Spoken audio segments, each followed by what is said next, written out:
देखा कितना गुस्सा, कितना क्रोध। यज्ञ की सफलता में काम, क्रोध, मोह, लोभ, अहंकार निकट भी नहीं होना चाहिए। निकट भी वो यज्ञ चाहे पांडवों का हो और वो यज्ञ चाहे वर्तमान में सतगुरु रामपाल जी परमेश्वर जी ने हम आत्माओं को दिए हैं रोजाना करने के लिए, या चाहे आश्रमों में भंडारा हो, चाहे यज्ञ हो, निकट भी नहीं होना चाहिए, आसपास भी। तो भीम किस प्रकार से आग बबूला हो रहा है नेवले की बातें सुन के। तनिक भी विचार नहीं किया कि नेवला और मनुष्य की भाषा में बोल रहा है, जरूर कोई न कोई बात है, सुनना चाहिए ध्यान से। तुरंत गुस्से में आ गया। और यही गुस्सा भाई और बहनों हमारे सतलोक आश्रम से जुड़े भाई बहन, यही क्रिया आश्रमों से जुड़े भाई बहन अपना रहे हैं। ये वीडियो 12 अगस्त 2025 का हिसार कोर्ट के बाहर का, जब मुझ पवन दास की तारीख थी, जो झूठा मुकदमा इन आश्रम वालों ने गुरुदेव से मेरे ऊपर लगवा रखा है। उस दिन इन्होंने हमारे वकील के माध्यम से संदेशा दिया कि पवन दास को कहे हमसे कॉम्प्रोमाइज कर ले, समझौता कर ले। दास ने मना कर दिया कि भैया मैं तो समझौता नहीं करूंगा, मुकदमा तुम लोगों ने किया, सोच समझ के करना चाहिए था। अगर तुम्हें लग रहा है कि हमने गलती कर दी तो भैया फैसला आने दो, अब तो ये कोर्ट में है, जज के हाथ में है, ये मैं तो समझौता नहीं करूंगा। तो इन्होंने गुंडे बुला लिए बाहर से, डॉक्टर चांद राठी ने, जिन्होंने मेरे ऊपर मुकदमा किया।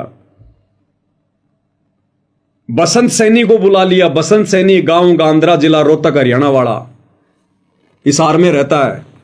8-10 लोग लेके आ गए अपने साथ में भक्तों को हमारी पिटाई करने के लिए। अब बताओ भाई और बहनों, ये बसंत सैनी गांव गांद्रा, जिला रोहतक, हरियाणा वाला,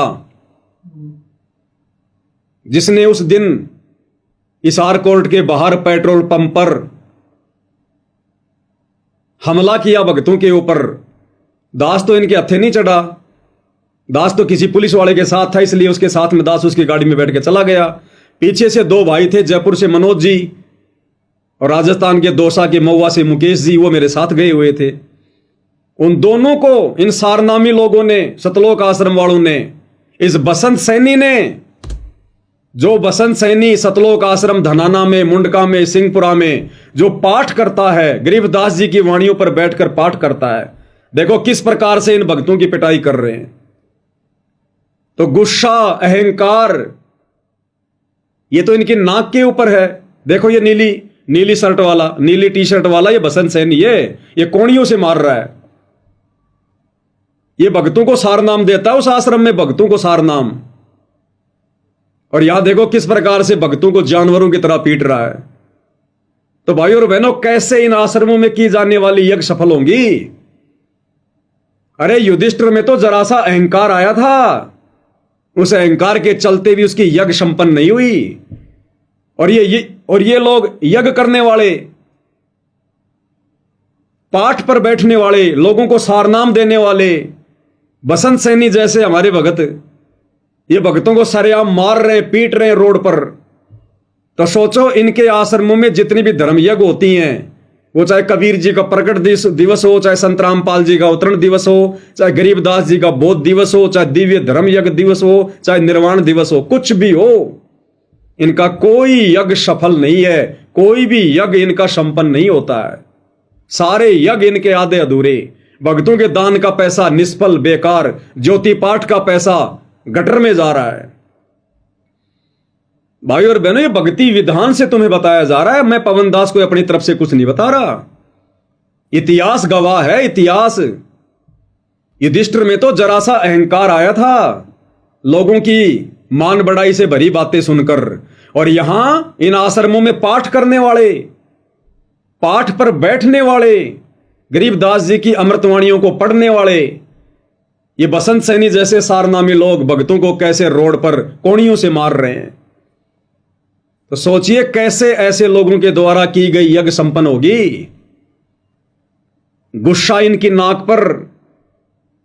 अभी दास ने एक वीडियो बनाया था जो इन सतलोक आश्रम वालों ने महिम चौबीसी चबूतरे पर मैम चौबीसी खाप के लोगों के द्वारा सतगुरु रामपाल जी का सम्मान करवाया था, तो दास ने उस पर वीडियो बनाया था कि भैया इस प्रकार का सम्मान हमारे गुरुजी नहीं करवाते, जब तक कोई उनका भगत नहीं बनता है, उनकी मर्यादाओं में नहीं है, ये हुक्का बीड़ी सिगरेट पीना नहीं छोड़ता है। ऐसे किसी भी व्यक्ति से जिसको ढेड की श्रेणी में लिया गुरुदेव ने, हुक्का पीने वाला ढेड, नशा करने वाला ढेड, मांस खाने वाला ढेड, शराब पीने वाला ढेड, आन उपासना करने वाला ढेड, मंदिर में जाने वाला ढेड, गुरुदेव ने इन सबको ढेड की संज्ञा दी है काफिर के अंग में। तो दास ने कहा कि ऐसे ढेडों से सतगुरु रामपाल जी सम्मान नहीं करवाते।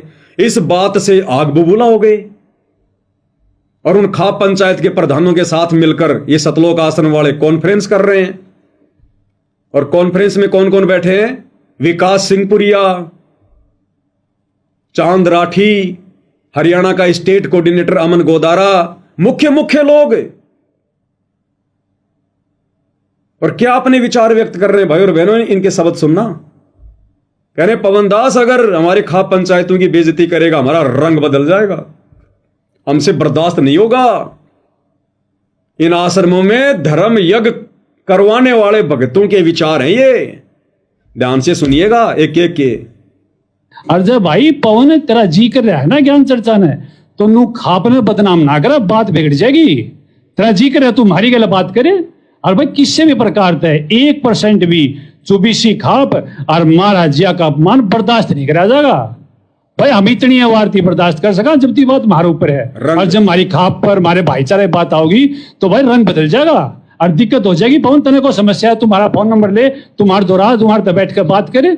देखा कितना गुस्सा, कितना ये क्रोध। और गुरुदेव कहते हैं तर्पण सो जो तमक ना होवे। भगत को तो जरा भी क्रोध नहीं करना चाहिए, जरा भी।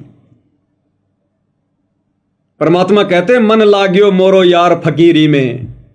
अरे भला बुरा सबका सुन लीजिए, कर गुजरान गरीबी में, मन लागो मेरो यार फकीरी में। फकीरी यानी भक्ति, कि भगत के तो ये भाव होना चाहिए कि मेरा तो भक्ति में मन लग गया।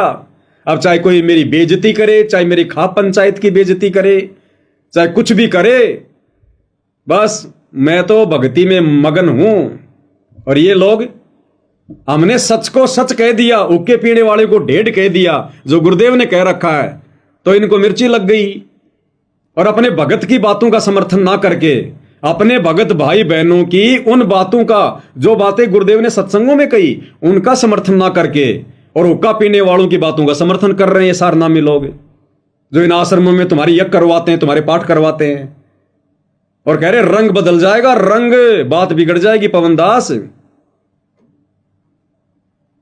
तो ये तो युधिष्ठिर के भी बाप हैं, युधिष्ठिर के भी बाप। तो सोचिए भाई और बहनों, वर्तमान में इन लोगों के द्वारा तुम जो पाठ करवा रहे हो, आश्रमों में जाकर ज्योति करवा रहे हो, हवन करवा रहे हो, तुम्हारे यज्ञ कैसे सफल होंगे? जिंदगी में सफल नहीं हो सकते, जिंदगी में। आगे हरियाणा के स्टेट कोऑर्डिनेटर अमन गोदारा जी के विचार सुन लो। कहते हैं उस पवन दास को या तो वो मान जाए सीधा सीधा, या तो माफी मांग ले, नहीं तो मुकदमा कराएंगे और उसको घसीट के लेके आएंगे। वो ढूंढा भी ना पावे, ढूंढा भी। ये अमन गोदारा जी के विचार हैं, ये स्टेट कोऑर्डिनेटर के, हरियाणा की संगत के मार्गदर्शक के। ये क्या मार्गदर्शन करते होंगे संगत का? गुस्सा तो इनकी नाक पे बैठा है, शैतान तो इनके नाक पे बैठा हुआ है। क्या कह रहे हैं गोदारा जी? उस पर अंकुश न्यू लगेगा, जैसे ही भी इन्होंने बता दी कि तो माफी मांगे ना FIR होगी, और ये जैसे FIR करवाओगे तो उसका ब्योत नहीं उड़े ना जा। और हम भी सारे भाई, हम भी अपनी जितनी भी वो, हम भी FIR करवाओगे। ऐसी बात थोड़ी हम उन्हें छोड़ देंगे। राजी राजी मान जाएगा ठीक से ना, हम उन्हें फेर घसीटा, पहले भी घसीटा था। बताओ, और वो ढूंढा भी ना पावे। बताओ, कहते हो राजी राजी मान जा तो ठीक है, नहीं तो उन्हें घसीट के लावांगे। और पहले भी घसीटा था उसने। ये स्टेट कोऑर्डिनेटर अमन गोदारा के विचार है, जिसको देखकर लाखों की हरियाणा की संगत चल रही है आंख बंद करके। तो बताओ भाई और बहनों, कैसे इन आश्रमों में तुम भाई बहन जो पाठ करवा रहे हो, यज्ञ करवा रहे हो, ये धर्म भंडारों के नाम पर जो ये मार्केटिंग हो रही है, भीड़ इकट्ठी की जा रही है, कैसे तुम्हारी यज्ञ सफल होगी? जिंदगी में सफल नहीं हो सकती, जिंदगी में। तो आगे फिर युधिष्ठिर का अभिमान तोड़ने के लिए श्री कृष्ण जी रूप में परमेश्वर रामपाल जी ने अजब गजब लीला की। परमेश्वर ने खुद एक नेवले का रूप बनाया और इंसानी भाषा में बोलकर धर्मराज युधिष्ठिर को कहा कि जो तू अपने मन में सोच रहा ना कि मेरी योग सपन हो गई है, मैंने निस्वार्थ भाव से यज्ञ की है, तो नेवले रूप में परमात्मा कह रहे हैं कि तूने निस्वार्थ भाव से यज्ञ नहीं की। मैंने तेरी यज्ञ की जांच कर ली, तेरी यज्ञ सफल नहीं है। अब वो पांडव समझ नहीं पाए इस बात को। तब सोच छल छिद्र करते हुए पूज्य गुरुदेव भगवान श्री कृष्ण रूप में क्या कह रहे हैं कि हे नेवले, आप तो कोई महात्मा लगते हो। भाई महात्मा ही है। परमेश्वर रामपाल जी ने स्वयं नेवला रूप बनाया, सतगुरु जो चाहे सो करी। बोले आप तो कोई महात्मा लग रहे हो, आप कृपया थोड़ा विस्तार से समझाओ, थोड़ा विस्तार से। क्योंकि भाई और बहनों, अगर श्री कृष्ण रूप में परमात्मा संदेशा दे, उपदेश दे, वो युधिष्ठिर कभी नहीं मानने वाला। क्योंकि घर का जोगी जोगना, बाहर का जोगी सिद्ध, दीपक तले हमेशा अंधेरा रहता है। जैसे पूज्य गुरुदेव भगवान पिछले 25 वर्षों से थक गए कह के, उनके घर वाले, उनके बेटा बेटी, भाई बंधु रिश्तेदार, ये कोऑर्डिनेटर आज तक नहीं समझ पाए। तो परमात्मा ने दूसरा तरीका अपनाया। अब ये नेवला समझाएगा कि धर्मराज युधिष्ठिर तेरी यज्ञ संपन्न क्यों नहीं है। और भाई और बहनों, हमने विशेष तौर पर शिक्षा लेकर आगे बढ़ना है। अगर हम अपने पूज्य गुरुदेव भगवान को भोग लगाएं, हमारे घर पर कोई भगत भाई बहन आ जाए या हमारे घर पर कोई साथ संगति है, तो किस प्रकार से हमने आधीन भाव से, दास भाव से उन भगत भाई बहनों की जी जान से, तन मन धन से सेवा करनी है। कितने प्रेम पूर्वक हमने उनके साथ व्यवहार करना है। ये सारी बातें आज मालिक के आशीर्वाद से इस वीडियो में समझ में आएंगी। हमारे विशेष भाव बनेंगे आज के बाद, ये वीडियो पूरा देखने के बाद। जब हम गुरुदेव को फिर कल भोग लगाएंगे, हमारे भाव इतने जो है बदले हुए होंगे, हमारे विचारों में जो है तब्दीली आ चुकी होगी।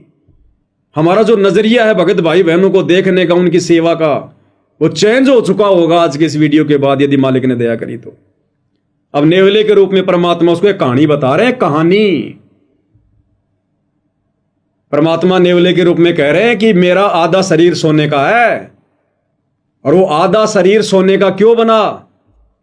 किसी धर्मात्मा, किसी भगत के घर पर भोजन करने से उस भगत ने किस भाव से साधुओं को भोजन करवाया, और साधु के भोजन करने के बाद वो नेवला जो उस घर में छुपा हुआ था, उसने नीचे दाने खा लिए कुछ। उन दानों के खाने से आधा शरीर सोने का बन गया। उस भोजन खिलाने वाले भगत ने किस भाव से भोजन कराया था? कहते मेरा आधा शरीर तो सोने का बन गया। उसके बाद मैं धरती पर कोई ऐसा धर्मात्मा ढूंढ रहा हूं, ऐसा कोई दानवीर ढूंढ रहा हूं, उस ब्राह्मण जैसा। मैं हर यज्ञ में जाके भोजन करता हूं, लेकिन मेरा शरीर सोने का नहीं बन रहा। आज मैं ये सोचकर, तेरा नाम सुनकर कि युधिष्ठिर बहुत बड़ा दानवीर है, बहुत बड़ा धर्मात्मा है, निस्वार्थ भाव से जो अमल भंडारे करता है, यज्ञ करता है, और मैंने तो तेरा भोजन खा के देख लिया, मेरा शरीर तो चेंज नहीं हुआ, पूरा शरीर सोने का नहीं हुआ। अगर तू उस ब्राह्मण के जितना भी दानवीर होता, तेरी सच्ची नीयत होती, तेरे भाव सही होते, तो तेरी यज्ञ का ये भोजन खाकर आज मैं पूरा सोने का बन जाना था। लेकिन मैंने भोजन कर लिया, लेकिन मेरा शरीर पूरा सोने का नहीं हुआ। तेरी यज्ञ असफल है। अब वो कथा जब आप सुनेंगे भाई और बहनों, अगर हम भगत हैं, वास्तव में परमात्मा की भक्ति प्रवेश है, यदि हम वास्तव में भगत बनने की दिशा में आगे बढ़ रहे हैं, मान बढ़ाई, राग द्वेष, ईर्ष्या से पीछे हटकर, तो अवश्य भाई और बहनों ये कथा हमारे ऊपर विशेष एक प्रभाव छोड़ेगी। तो आगे नेवले के रूप में सतगुरु रामपाल जी भगवान, ये कबीर परमात्मा क्या शिक्षा दे रहे हैं, क्या संदेशा दे रहे हैं युधिष्ठिर को, क्या वो कथा सुना रहे हैं।